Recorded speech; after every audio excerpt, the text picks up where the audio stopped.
கடந்த 3 நாட்களாக கிளாம்பாக்கம் பேருந்து நிலையத்தில் போதிய பேருந்து வசதிகள் இல்லாததால் சென்னையில் இருந்து சொந்த ஊர்களுக்கு செல்லும் மக்கள் பெரும் அவதிக்கு உள்ளாகியுள்ளதாக செய்திகள் வருகின்றனர்.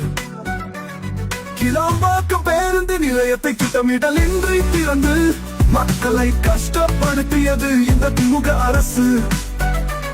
சரி, அதை முறையாக நிர்வாகம் செய்து பேருந்து வசதிகளை உறுதி செய்தார்களா என்றால் அதுவும் இல்லை.